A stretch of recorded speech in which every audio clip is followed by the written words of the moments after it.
हाँ carpet sir, आपके हवा महल विधानसभा क्षेत्र में यहाँ जो मुस्लिम क्षेत्र है वहाँ पे विकास की जो गति है वो काफी धीमी है। जैसे कि हज हाउस के बराबर में एक बालिका विद्यालय है जिसका काम शुरू हुआ लेकिन कच्चे साल से भी स्लो चल रहा है। ईदगाह के सौंदर्यीकरण के लिए 10 करोड़ के लगभग पैसा पास हुआ है लेकिन अभी तक इसका काम शुरू नहीं हुआ है। क्या कारण है जो कांग्रेस यहाँ से वोट भर भर के देती है लेकिन विकास बहुत स्लो करती है? देखिए, इसका कारण क्या है ये तो हमारे क्षेत्रीय विधायक ही ज्यादा बेहतर तरीके से बता सकते हैं, क्योंकि सब कुछ उनके अंडर के अंदर है, क्योंकि वो क्षेत्र के विधायक हैं और राजस्थान सरकार के मंत्री हैं। ये सब काम की जिम्मेदारी उनकी है। ये सारी जिम्मेदारी उन्होंने ली थी कि मैं जीत जाऊंगा, उसके बाद में इस जो है बालिका विद्यालय को बना दिया जाएगा, जबकि बालिका विद्यालय 2006 से सैंक्शन है ये, और उसके बावजूद भी आज जो समझ लो कि 17-18 साल हो गए और बालिका विद्यालय अभी तक नहीं बना। बड़े प्रयास के बाद में भी यहाँ पर सिर्फ नाम मात्र के 2 कमरे बने हुए हैं, जिसमें मैं नहीं समझता कि कोई विद्यालय चल सकता है। और ये डिक्लेयर किया गया है कि साहब यहाँ पर जो है बालिका विद्यालय बनाया गया है, लेकिन मैं नहीं मानता कि 2 कमरों के अंदर बालिका विद्यालय चल सकता है, क्योंकि यह जमीन 2500-2600 का जमीन है। यहाँ पर सीनियर हायर सेकेंडरी स्कूल भी बन सकता है बहुत आसानी से, अगर बनाना चाहे तो बन सकता है। लेकिन नहीं समझ में आता कि प्रशासन की या शासन की मन और मर्जी और नियत क्या है, क्योंकि आज तक 17 साल से ये जमीन ऐसे कैसे पड़ी हुई है और इसका कोई विकास नहीं हुआ। काश अगर ये विकास हो जाए तो मुस्लिम और गैर मुस्लिम बच्चे और बच्चियों को बेहिसाब फायदा हो जाएगा, लेकिन अभी तक वो शिक्षा का काम यहाँ पर बिल्कुल अधूरा पड़ा हुआ है। और इस ताल्लुक से कई बार महेश जोशी साहब से मैंने रिक्वेस्ट भी की और भी लोगों ने रिक्वेस्ट करी कि साहब इस काम को जो है करवा दो।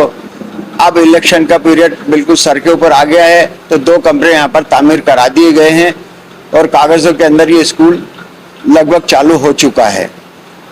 जहां तक ईदगाह का ताल्लुक है तो ईदगाह में भी 9 करोड़ 80 लाख रुपए सैंक्शन हो चुके हैं।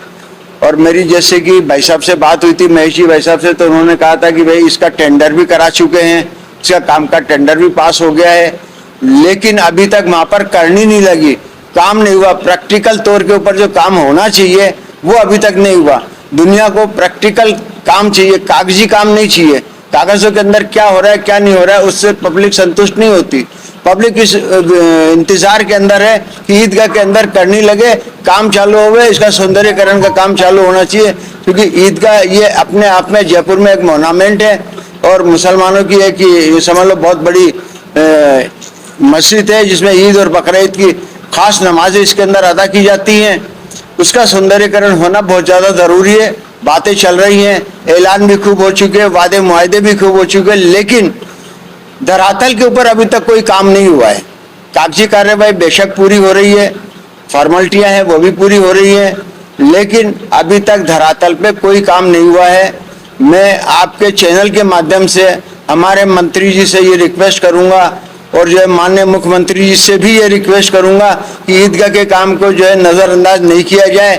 ईदगाह जो है मुसलमानों की एक बहुत बड़ी जो है मस्जिद है, लोग ये आस्था का विषय है, धर्म का विषय है, इसको सीरियसली लेकर इसके काम को जल्दी से जल्दी किया जाए, ताकि आने वाले इलेक्शन में इसका बहुत बड़ा फायदा मुस्लिम वोटर्स के रूप के अंदर कांग्रेस को मिलने वाला है। लेकिन अगर इसको नज़रअंदाज किया तो मुस्लिम समुदाय इस पर नाराजगी जाहिर करेगा। मुस्लिम समुदाय इसका बहुत ज़्यादा इंतजार कर रहा है बरसों से।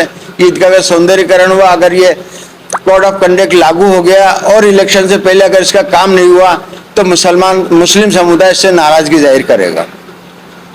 जी आज यहाँ पे एक मस्जिद से रखी गई थी, तो वो किस तरह की मस्जिद थी और कौन से काम को लेकर आवाज उठाई गई? देखिए, आज जो यहाँ हज हाउस के अंदर प्रोग्राम किया गया जमीयत उलेमा हिंद की जानिब से, उसमें महमूद मदनी साहब तशरीफ़ लाए थे। उनका और बकाया ज़िम्मेदार का जो है भारत के दीगर सूबों से आए थे, उनका सबका मकसद एक ही था, और वो मकसद ये था कि जो हमारे मदरसा चल रहे हैं उन मदरसों को तकनीकी रंग दे कर के और हाई एजुकेशन किस तरीके से दी जाए, इस बात का विचार विमर्श था और इस बात के ऊपर ही अध्ययन था आज। और पुरजोर कोशिश हमारी यही रही है यहाँ पर कि हमारे को बच्चों को ज़्यादा से ज़्यादा तालीम किस तरीके से दी जाए और उनको आधुनिकीकरण के हिसाब से आगे कैसे बढ़ाया जाए। तो इसी बात को लेकर के उन्होंने जो तकरीरें हुई है, जो भी बात हुई है, वो माशाल्लाह बहुत अच्छी रही है। और अल्हम्दुलिल्लाह अब चूँकि जयपुर में ये प्रोग्राम किया, जयपुर राजस्थान की राजधानी है, तो राजस्थान का इसमें हिस्सेदारी हुई है, तो इंशाअल्लाह ताला सभी मिलकर इस ओर कदम बढ़ाएंगे।